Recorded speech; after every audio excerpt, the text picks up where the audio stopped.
This black fence that you see behind me, this is the fence that houses off that suspected shooter's home. Officials say that a neighbor went over to the fence and asked him if he could stop shooting his AR-15 in the front yard because they were trying to keep a baby or put a baby to sleep. And after that, the suspected shooter walked over to that home, walked in, and began just firing at everyone inside. As you mentioned, 5 people dead, including an 8-year-old. The sheriff also described a scene where there were mothers laying on top of their children, trying to protect them. He says that there were 3 juveniles who were covered in blood who were taken to the hospital, and we now know that those 3 juveniles were not injured, but certainly a very traumatic scene.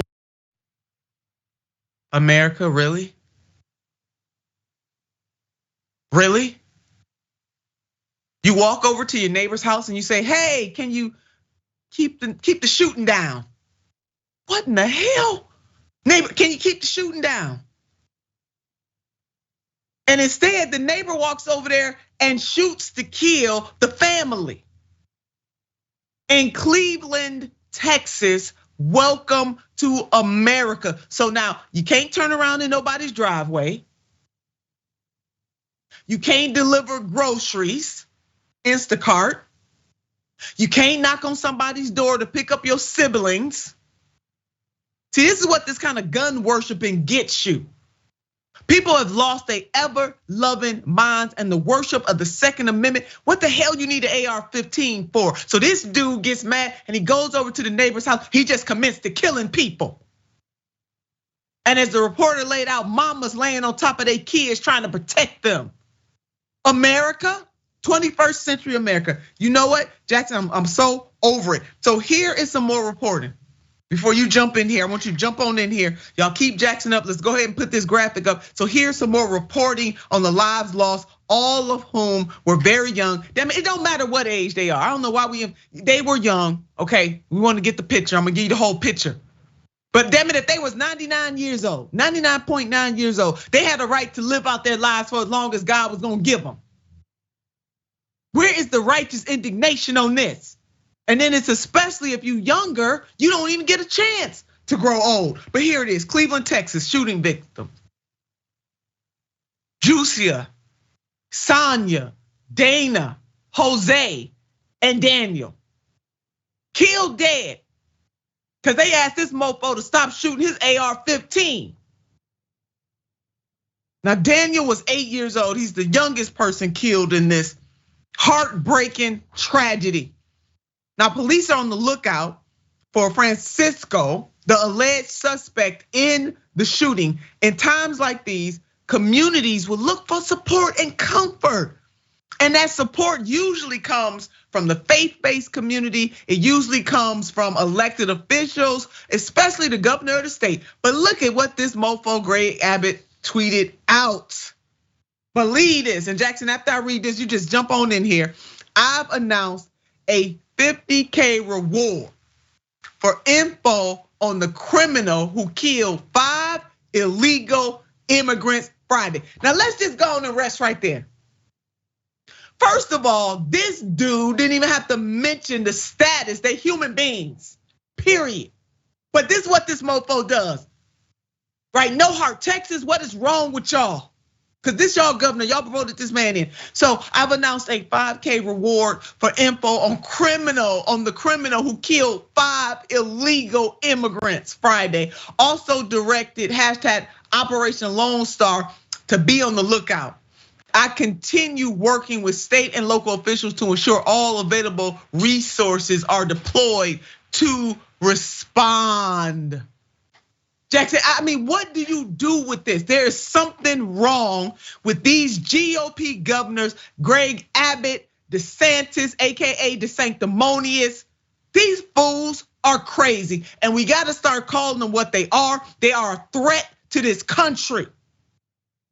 Your thoughts, Jackson? Ron DeSanctimonious, meatball pudding flounder boy. Yeah, all exactly. Of that. But what Greg Abbott said was really obviously a way to gin up the base, but also to kind of cover up and hide the issue of gun violence.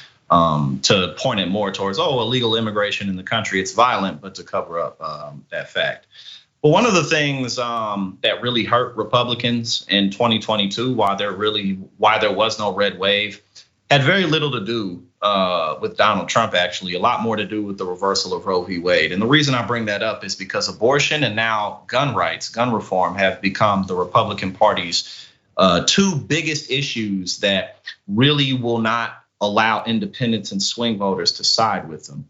As we see state after state try as hard as they can to push 6-week abortion bans. And then here, Greg Abbott making the type of comment that really covers up the issue when you poll the American people, pretty much everybody's on board with things like raising the minimum age to 21, making more strict background checks, putting in like a waiting day period.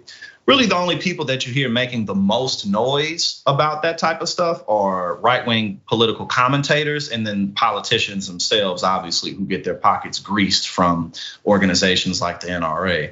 But unfortunately, even though obviously we know the majority of Americans are in favor of common sense gun regulation, the inaction, mainly from the Republican Party, allows for the rabid, psychotic few to massacre innocent people. And so you got guys like this or any other example of people just running up in schools, running up in churches, because ain't nothing happening. And it's a part of our culture. Culture is just societal behavior at large. And a part of American culture is running up in places and shooting stuff, which is why it's happening more and more. More. I mean, Jackson, what did you call it? You called it the rabid, what did you call it? The rabid psychotic few. There it is, the rabid psychotic few. And this governor is a part of it. So it's cruel. It dehumanizes the victims, as you said. It gets a base ginned up on something that they shouldn't be ginned up in any other way, but in a way that says what happened to these people is wrong and catch the culprit. Now that's the kind of gin up I want to see. Now he offered thoughts and prayers after, but decided it was most important to tweet about the status of the victims, more than trying to figure out who did this and to get this person. His xenophobia was quickly fact checked. Let's put this up. I just spoke to the husband of one of the victims. He confirmed to me that his wife was a permanent resident of the US. He even sent me a picture of her ID confirming this. But I guess to Greg Abbott, anyone who is from another country is an illegal immigrant. Shameful. But again, what damn difference does it make? But now you got to pull out your papers. But it shouldn't matter their status. They were just murdered. Jesus. And I bet you this man subscribes to Christianity. I'm just pointing out that. Every chance I get, I'm gonna point it out. Because what would Jesus do? Not this foolishness and mayhem. Then Joe Scarborough, went at Abbott for having the audacity to tweet such a statement. Take a look. I can't ever remember any leader in the United States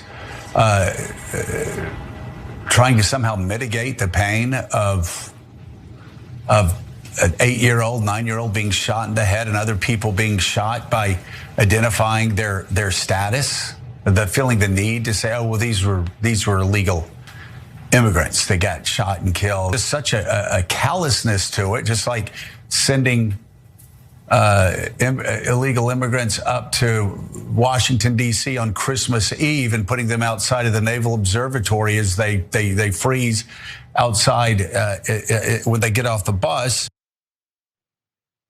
There it is, Jackson. It was good to hear Joe say this. Now, Joe Scarborough used to be in Congress. He was a Republican. He, a few years ago, became an independent. But I'm really glad to hear him say what he had to say about how disgusting it is what Greg Abbott did. Governor Greg Abbott. Because I think that it's just really painfully obvious that the Republican establishment is not concerned at all with the will of the people. Not to give too much credit to the Democratic establishment. However, Democrats don't do things like reverse Roe v. Wade and do absolutely nothing whatsoever, no matter what, about gun violence. There is a difference between the two, especially in those regards. And the reason that's important is because if Republicans don't do a 180 rather immediately, their only option moving forward is to dive deeper into authoritarianism. But they're highly unlikely to do a 180 very quickly. One, because institutions, process, and human beings don't really change that quickly. It just doesn't happen that way. And also because they're alienating themselves further and further to a base of people who really want to see things like Greg Abbott, what he tweeted. They want to see people get bused to different cities. So they're just shrinking their future. And again, the only way they're going to be able to hold on to power is if they continue to destroy the democratic process.